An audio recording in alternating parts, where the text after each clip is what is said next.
Hello and welcome. Thank you again for joining us here for another episode of the Uncharted Podcast, your home for nonprofit data talk, donor management tools and updates, and financial integrations. I'm your co-host, Jeremy, and as always, joined by the lovely Summer. Summer, how are you? Doing well. Expecting a rainy week, though, so lots of muddy paws. Lots of muddy paws for the four-legged friends that we have. I love it.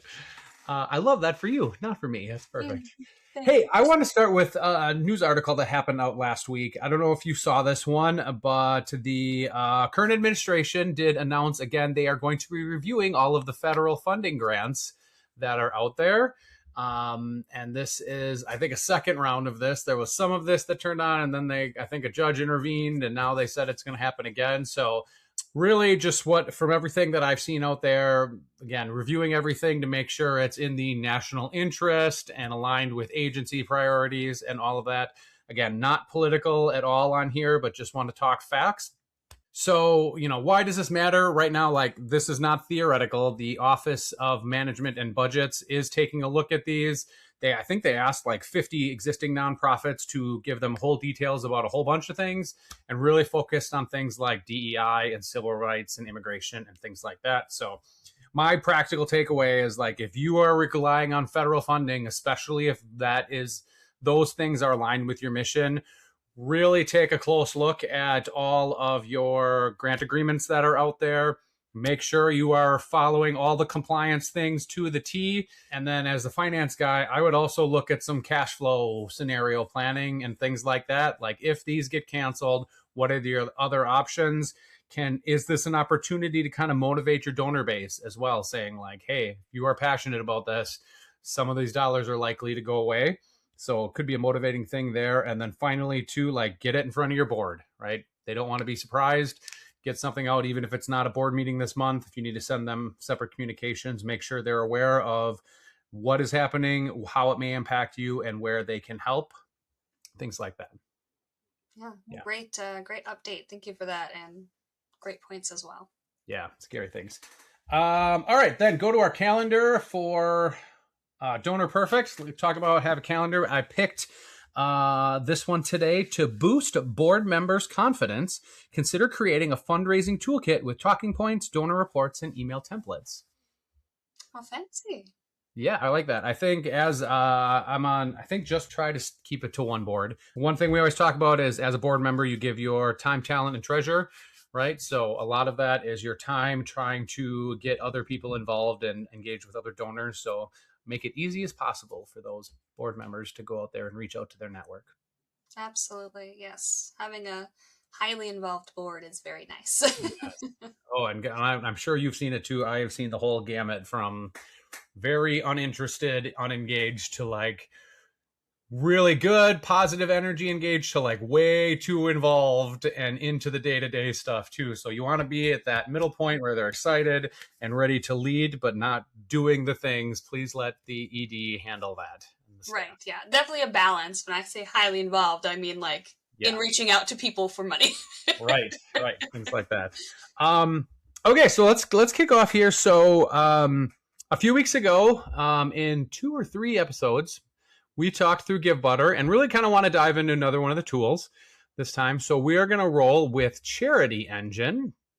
And I'm excited about this one because you know this one very well and one you work in very often. So I'm excited. I haven't seen this one, and I think I'm going to try to talk about that at the end.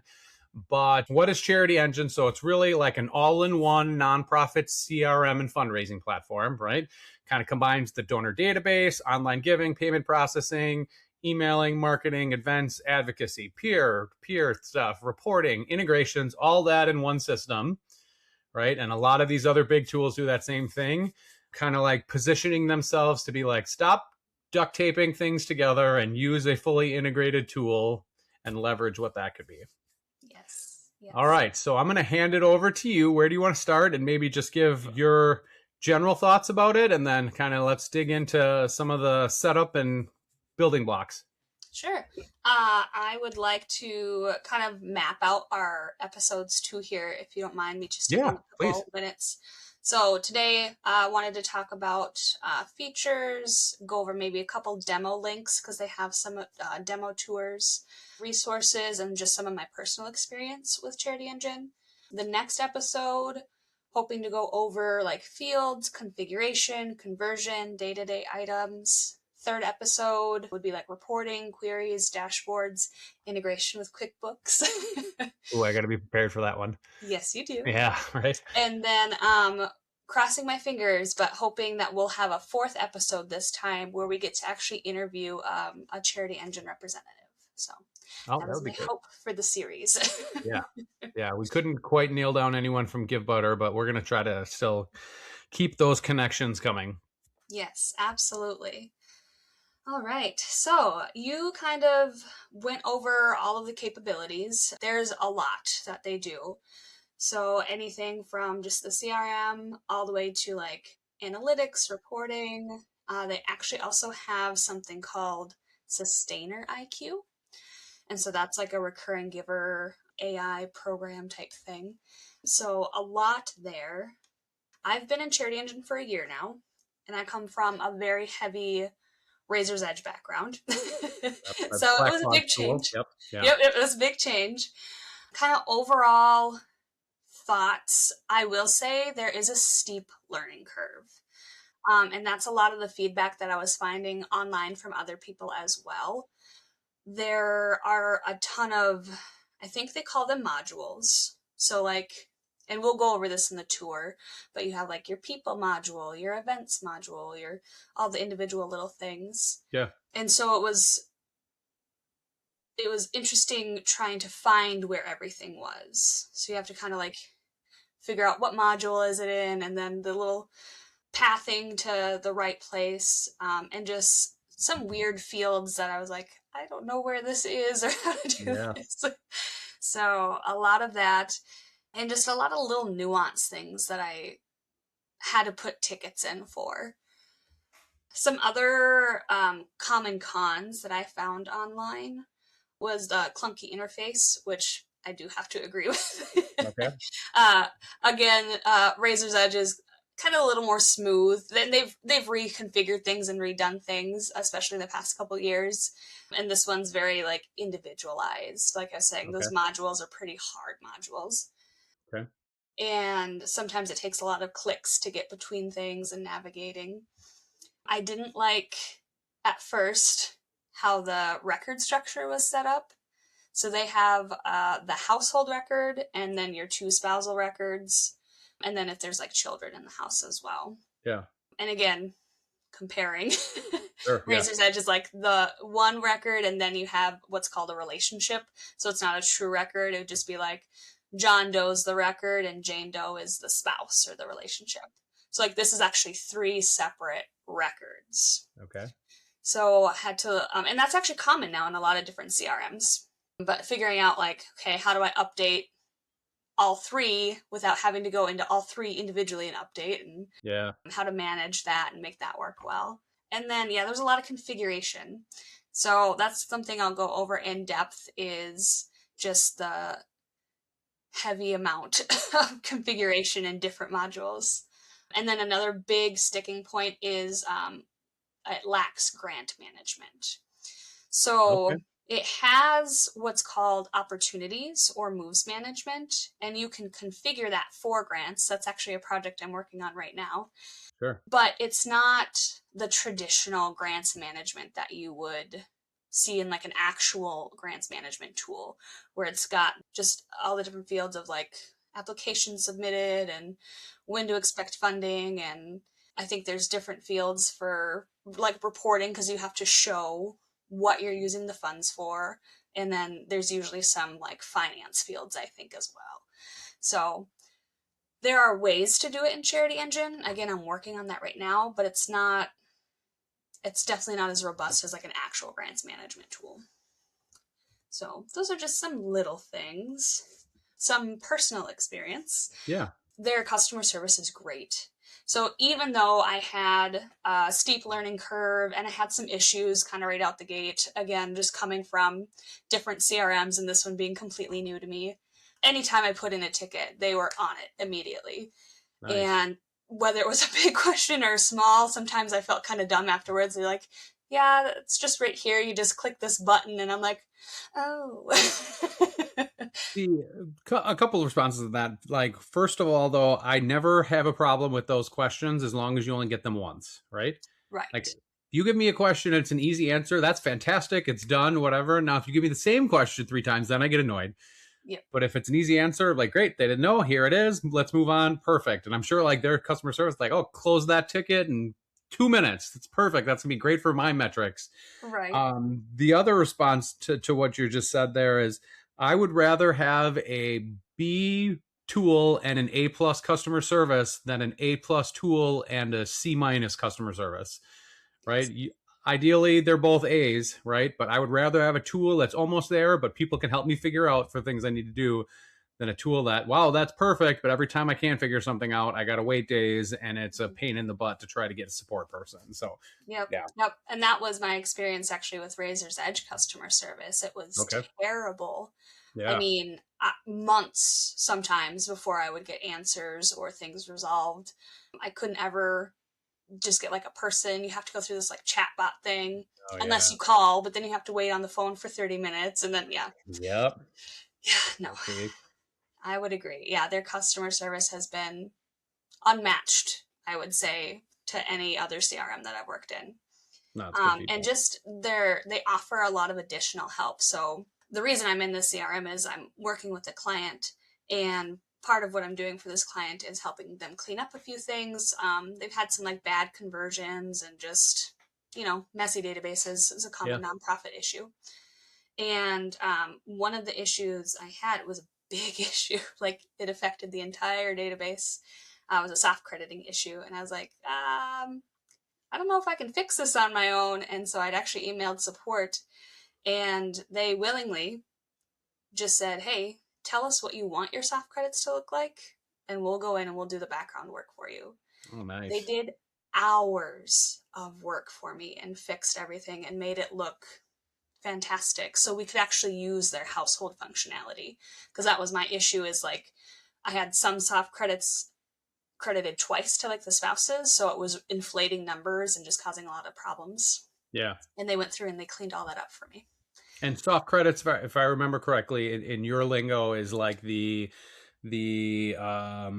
funds given through like a Fidelity or something like that, right? Where they get a match or they employer matches something, right? Things like that.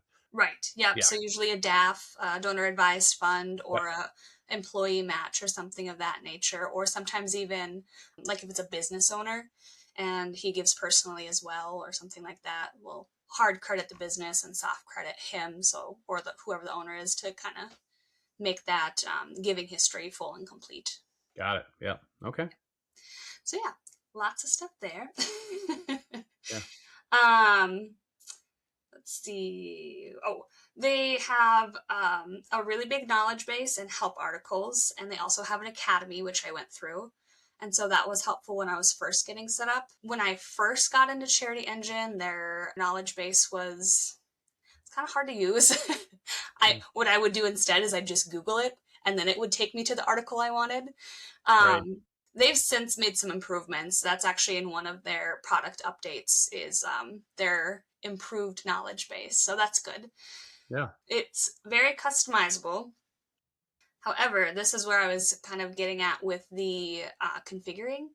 So I've had to go in and configure a ton of different modules for my current client. So the events module, like all the way down to having to build the individual seat at the table, Oh, which, okay. yeah, which That's is intense. intense. Yeah. Ooh. The good thing is you only have to really build it once, as long as you have like kind of repeat events. So if you have an annual dinner or an annual gala, you just have to build it once and then you can reuse the template. But that first time, I'll tell you what, it's a Mm-hmm. lot of work. Yeah. And the same with the moves management system. So you have to create like your tracks, your types, your steps, and then you have to link them all together, and then you have to make different categories. And they didn't have any of that whatsoever built, so I've had to build every single little thing for them. So that's been kind of a heavy lift. So if you don't have a very technical database admin or somebody who's kind of like okay doing some grind work to get workflows and automation going, that could be kind of a sticking point. Yeah. Since we're going through gripes. Oh Lord, here we go. They're just small ones. There's small ones. Okay. There's like their search feature drives me a little nuts sometimes. So you'll click search and then you can put a name, address, whatever in, but it doesn't always work. So then you end up having to click search again and it'll bring you to a different type of search. And then you have to enter it all in again just to find what you're looking for. Yeah. So I usually bypass the first search and just click the second search. I'm like, you're going to take me there anyway. Yeah. Okay. And then I don't know how much you know about like campaign and initiative structure. Like if you really dive into that much on the finance end. Yeah, I thought so. Not that much. Again, comparing it to Razor's Edge and some other platforms, but typically you have your campaign, which is just one field, like annual giving, events, what have you, just kind of the broad category. And then you'll kind of drill down to your initiative. So that might be like if the campaign is event and the initiative is 2026 annual dinner. And then you drill down to your fund. Well, for the CharityEngine initiatives and campaigns, you have to create an initiative for each type of, they call them channels. So meaning, is it mail? Is it in person? Is it online? Sure. So if you have, which we do, let's just say a recurring initiative, so you can identify recurring givers. Well, if you have recurring givers who give through mail and who give through online, and let's say maybe some give through wire, for example, I have to create 3 different initiatives. Oh, okay. They would all say recurring, but because they have different channels, it's like it's combined. Like I have to. So that's been one of my biggest gripes. I'm like, no. I just want to choose my campaign and my initiative, and then my channel. I don't want to have to do all the the repeats. But yeah, those are kind of my 2 smaller gripes. Okay. Little things like sometimes I had some glitches where it would mess with my check dates. One time it made every check date go back a day, and another time it cleared out my check dates completely. Okay. Were they able to bring it back? No, they're like, we don't see that issue on our end, because I contacted them right away. I'm like, whoa, what's going on here? Because it happened to be like 3 batches in a row. I'm like, okay, this is a pattern now. It's an issue, right? And they tried to replicate it, and they got their engineers involved, and they're like, we just aren't seeing anything. I'm like, oh man, okay. I don't know. So I don't know if it was like an internet issue or I have no idea, but it's super weird. Yeah. A couple outages like for different modules have happened, but they're usually pretty quick. And you'll get an email right away. It says, hey, we're experiencing some outages. And then they usually get it fixed pretty quickly. Right. And that's with most online tools, right? Like they'll have the occasional hiccup. Yeah. Yep. And then just like nuance issues where, again, kind of like I was talking about, there's a steep learning curve where I'm trying to find something and I expect it to be somewhere and I can't find it, and then I put a ticket in and they're like, yep, it's over here, and I'm like, okay, I guess, I mean, yeah, I could see that. Okay. Yeah. Or just how to set certain things up sometimes, because like in my mind I'm envisioning it one way and then they explain it to me and I'm like, I mean, yeah, but yeah, maybe not the most intuitive way of doing it. Yeah. Right. So, but overall it's a good system. My favorite thing about it is it's they call it a 360 view of your donor. And that's true, because when you go into a donor record, you can see all of their donations. They have a timeline, which shows you anytime they've been sent an email or an action alert or any activity you've created. So anytime you've called them or reached out to them. They have and this is specific to my type of client, but they have their representatives, so they're legislators, so you can see their districts, their zoning, their whatever, and then who their legislators are, because we do. So that what an action alert is I'm sure you're probably not super familiar with that. No. Is when we send our donors and supporters emails that say, hey, this bill or this legislation is coming down the line. Please contact your representative and let them know which way you'd like them to vote. Okay. So you can see all that in one place. So that would require updates though when there was like a new election and they changed. Okay. Yeah. All right. Yep, it does. And the nice thing is CharityEngine does it for you. Oh, really? Okay. So you don't have to go in and import a whole new set of representatives when their term is up. That is completed automatically on CharityEngines. And I will say, though, it is done by a third party. Sure. Because one of the issues we had one time was we had a representative that just wasn't working. We were trying to create an action alert, and like you just couldn't select this representative. I'm like, why isn't this working? Yeah. And so that's how I found out that they like had a third party. They're like, hey, we're going to have to contact these people because they actually manage this, and we'll get back to you. Okay. Let's see what else. Notes, description. I mean, they have everything. Like pretty much anything you'd want to know about a donor really is all in one record.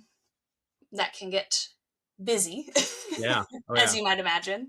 But once you're kind of used to working in it, it's really nice when you think about it. Like you don't have to log into a separate volunteer platform or a separate advocacy platform or email platform to see your donor story. You can just see all of it in one spot. So as a fundraiser, that's really nice because it details their entire journey with your organization, as long as you're logging everything.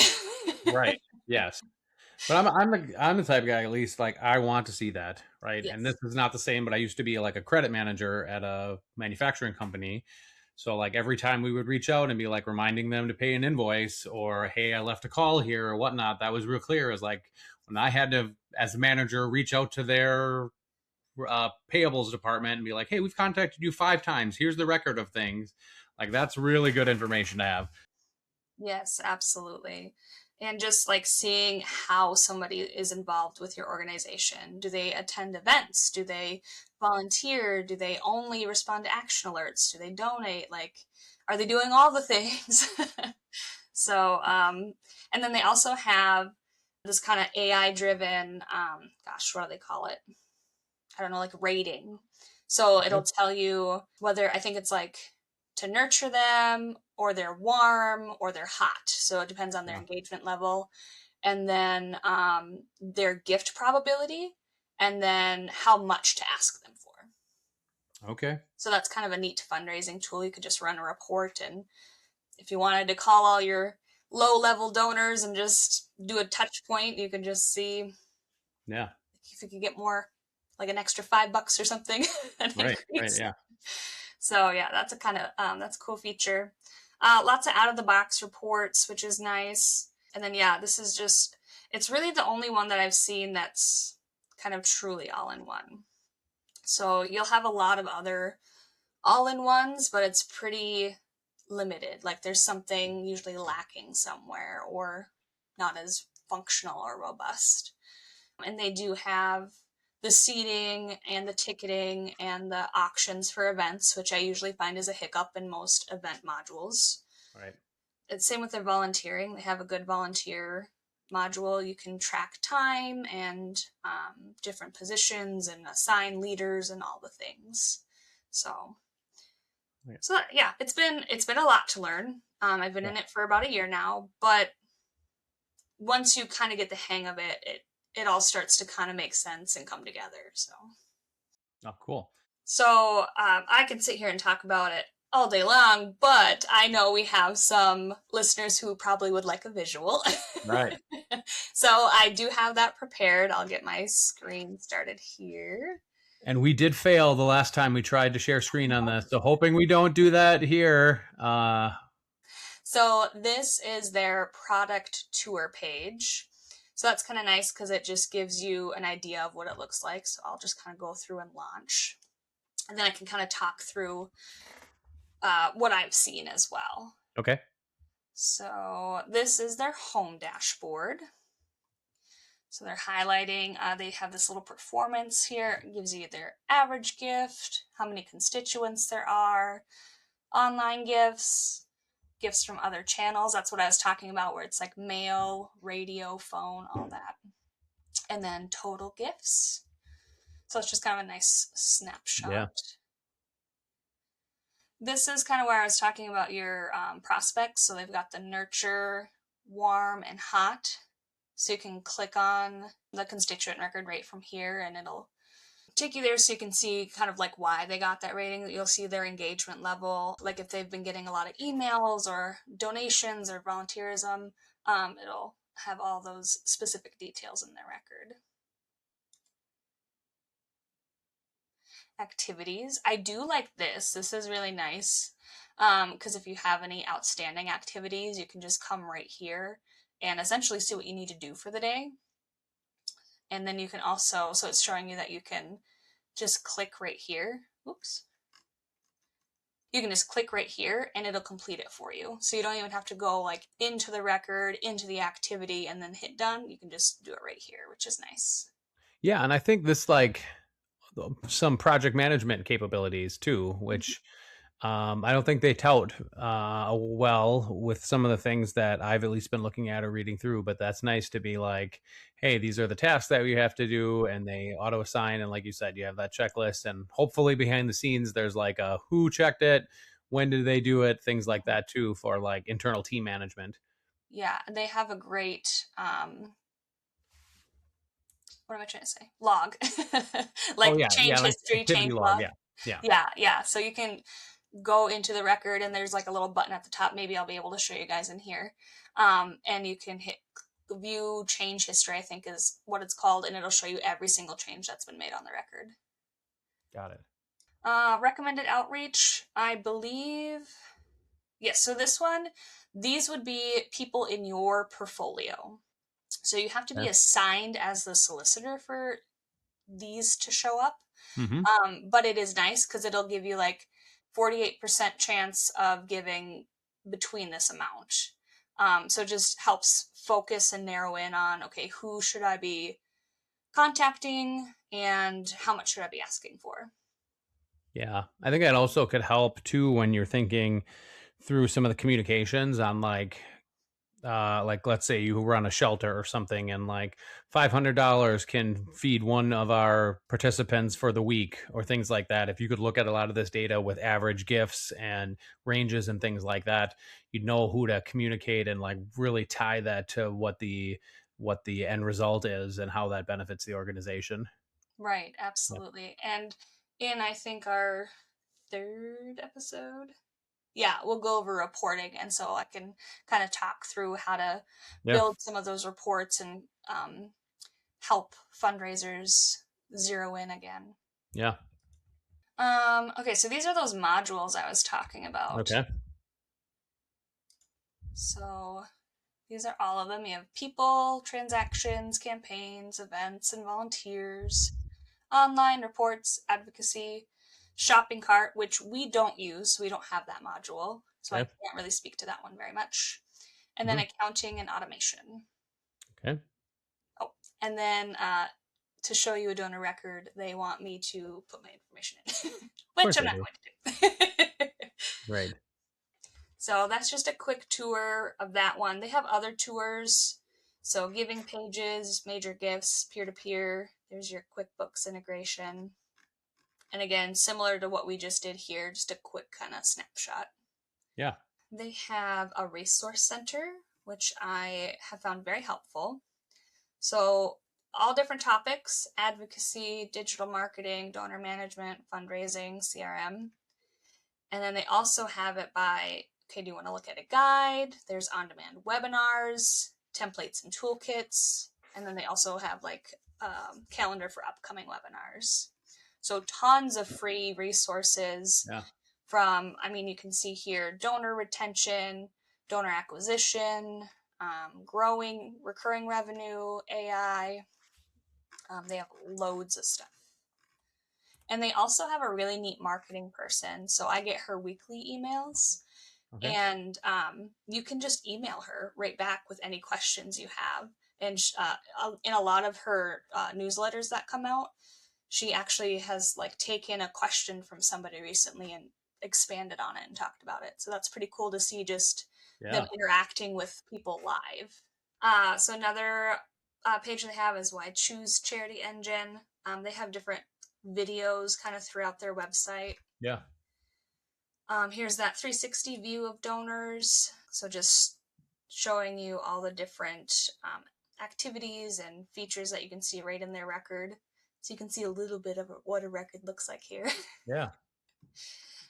This is that sustainer IQ I was talking about. So, it's billing technology that helps retain monthly giving revenue. Okay. I would say my current client has a pretty small recurring giver program, so I can't really speak a ton to this. I Yeah. will say they always give, though. Right. This might be a green flag, I would say, for some people, is CharityEngine is privately owned. So I've had people in the past tell me that they've been forced into conversion. Mm-hmm. So, whatever platform they were on didn't like what they were doing and canceled them pretty much, which is awful. Yeah. But CharityEngine is privately owned, so they're not going to force you to do anything just because, they disagree with you. If they do, I mean, that's just not what they do. I mean, I also think most of these tools, and not to be, hold on, I can't think of the word. Not to be skeptical, but I mean, you're always private until you're not. Not that it always happens, but I'm sure if some private equity firm would come up to them and will give you $1 billion to buy this from you, you could get that to happen too. So, right. Yeah. Right. At least for now, it's privately owned. And then they talk about their implementation. So this is unfortunately not like something I can show you guys how it works, because you'll have a full conversion team. They're going to reach out to you when you sign your contract and walk you through what that looks like and help you actually fulfill your conversion. So it's not like Give Butter where we did the import files. This will be a bit different, but that's nice though, because you have professionals that can help you with that. And I was going to save this to the end, but I think a good spot to take it to it is like, so this is one where you cannot get a free subscription. Right. To play around in it, right? So right. Positives and negatives with that is like, one, I like to figure things out, and I like to look at the tool and do the things and like test stuff out, and does this really connect with me or not? And this does not have that option. However, with some of these more robust tools, I kind of understand them not doing that, because you need someone to go in there and show you all the things that it can do and answer questions live, versus you getting in there, getting overwhelmed and being like, nope, not trying that one, way too much going on, right? So that just kind of balance between the two, that's a hard call. Do you want to give that free trial and let people play? And what if they get overwhelmed and don't do it? Or do I want to force them to like, hey, no, do a demo with a salesperson who is incentivized to sell it to you, and then get in there, like have to spend that time looking at it beforehand. So I could see either way, not saying one's right or wrong, but I usually go to the other one as like, I want to play with it. I can usually figure out most things, but I think I might be the exception, not the rule. Yeah. And I will say, so like Give Butter, as we found, was extremely out of the box. Yeah. Right. And so I think that's why they're able to do free versions or stuff like that, because you can really just log in and be like, oh yeah, okay, here's everything, Right. which is good to a point, but for certain nonprofits or needs, it's really limiting. And this CRM, again, there's a steep learning curve. I mean, I've worked in CRMs for a long time, and even when I first got in, I'm like, where's this? Why is this not here? Where's the button for that? So I could absolutely see, like you're saying, people getting in there and getting overwhelmed and being like, no, I'm not doing that. And two, which we'll talk about a little bit more as well, they have different like packages.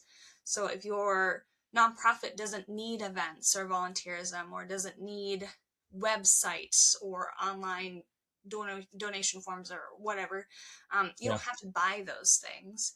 And so they kind of customize it to you. It's pretty out of the box for the most part, but they try to tailor your experience to fit what you're looking for your nonprofit. So I, again, agree and see why you wouldn't want to just do a free version for that. Yeah, agreed. But yes, so Feedback matters. I have personally experienced that. I have submitted a lot of feedback, and they've already made some of the changes that I suggested. So that was awesome, and not just for me. Across the board. Sure. And then they have top 10 questions. So if you're just looking for general Q&A, that's here. Yeah. We could go cost here. Inquiring minds want to know flexible pricing.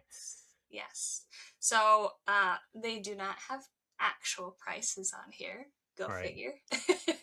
But this will help kind of show our listeners and viewers what I'm talking about when I talk about the packages. Mm-hmm. So the fundraising platform has these tools with it, the forms and giving pages, the workflows, event, advanced segmentation, direct mail, reporting and dashboards, pipeline management, pledge tracking, task management, tribute tracking, and then the AI predictive gift probability.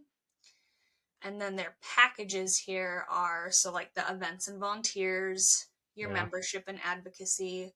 There's that monthly giving, sustainer IQ, the engagement suite, which is like email marketing, workflows, text messaging, direct mail.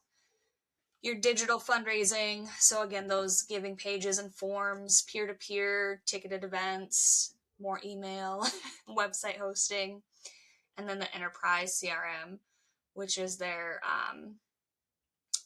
automated reactivation, AI-powered payment recovery, credit card updater, sustainer dashboard, donor portal, and the CRM integration. So it's, like I said, mostly out of the box and all in one, but there are some things that you can kind of pick and choose. And I think they do that to help nonprofits save on cost. Right. And it sounds like the organization you're supporting now, and if you don't know this or are not comfortable doing this, that's fine. But like it's doing a lot of these type things that it's offering.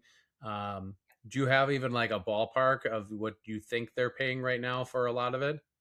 When I Googled it, it said the base rate was $550 per month. Okay. But that came from a different CRM. That came from Zephy. And so I wasn't sure how credible that was. Okay. Yeah. Yeah. But not going to be the cheapest option out there, but again, you're getting so many more things, right? Right. So it's like it's not going to be, Give Better where it's got the free option. Right. But that's because it has all of these modules and just all these different pieces, and it's really robust. Whereas Give Better, like I mentioned, was pretty out of the box and pretty, this is what you get. Mm-hmm. Yeah, and then there was a couple others that I didn't see on here, but as I've been working in it, I noticed. So you can connect your Outlook. So when you're doing your activities and creating those calendar events, you can actually connect it right to your Outlook calendar. Okay. And same with your email. So if you were emailing a donor, it would put it into CharityEngine for you. Is it just Outlook, do you know, or does it have like a Gmail? It's Outlook. Okay. I don't believe it's Gmail. Okay. Because I just looked this up here. Okay. Outlook and Gmail. Okay. And then another connector that I'm trying to get yet that we haven't played with yet is actually an Excel connector, which you can connect your queries to. Okay. Yeah. So I would love that because I have some dashboards that I've been working on that I could just connect a query to and automatically refresh it. And that I do have pricing on because I actually asked for that. And that was $50 a month for each connector. But sometimes your account manager can get like a bundle deal on it. Does that mean when you say each connector, each user that is pulling queries, or like what is a connector? So like to connect Excel and to connect Outlook. So it would be $50 per month for each. Got it. For each tool you are connecting, not like multiple people could have that availability. Okay. Right. So a little bit extra for some add-ons, but would save you time in the long run for like manual work and entering activities and notes and things like that. So Right. Yeah. If I can get something to feed data in Excel automatically with queries, I'm like, hey, yeah, let me do that. Yeah. yes. Good. But yeah, that's what I got so far for an overview. Did you think of any questions, or did anything kind of jump out at you? I mean, I think the part to me that I think surprised me, and I alluded to this before, is like that project management piece. Is like you can set up things for your team, because most people that have this level of one is probably going to have at least one or two people managing donors and the communications and the marketing stuff out there. And if you have all that data already in a tool, if you can set up the activities they're supposed to be doing in that tool as well, and when they do that, that'll update their record that this happened here and whatnot, that you're not pulling things from another data program project management software, that's super helpful, right? Because yeah, to me that's like the backbone of our firm, and I think a lot of organizations is like, whether it's Asana or we use Double or Monday or whatever it is, that you have that structured list of things that need to happen and visibility to when they happen. So if that is built into this and it's functional enough and gives the right amount of information, I think that's a huge feather in the cap for the organization. Yes, and it pairs with the opportunities module that I was talking about. Mm-hmm. So we'll just give like a generic example. If you have a major gift opportunity track and your major gift officer is working on it, Yeah. they would create the opportunity under the donor they're working with. And then how it's built and set up is you move your steps, and within each of those steps, they have specific activities. So you know, as a fundraiser or solicitor, like what you have to be doing specifically, because it'll say phone call, thank you, like send them this, or, complete your ask or enter your documentation or whatever. So again, super nice because it's customizable to fit whatever your development department or whatever grants maybe is using it. Right. But your person is going to have to configure all that. So be nice. Yeah, right. You will need help, engage their help. Yes. Yeah. No, I love it. Great. Well, I think that was really good overview. Thank you for that. I think tree to like dig into a little more next time, right? Mm-hmm. So yeah, just a little preview again. Next episode, we're gonna dig it a little bit further on which things. We're going to talk about fields, so just what fields are available within your donor record, all the different options for kind of customizing, configuring, just briefly what a conversion might look like. So they have like an implementation guide that we'll go over quickly, and then just some day-to-day items. So like the activities that you saw, what that looks like, what different reports look like, maybe a little bit of gift entry. We'll see kind of what we have time for, but just kind of some more granular things that maybe might be burning some questions in some of our listener and viewer pockets. Yeah. All right. I love it. Well, great. I appreciate the time. Yeah. And thank you everyone for joining and listening. Appreciate all of your feedback. As always, you can reach us at unchartedpodcast.org and reach out to us there. Would love any questions or anything that you'd have to want us to go more detail on. Always open to doing that as well. So with that, another one in the books. Another one in the books. Love it. Thanks, guys.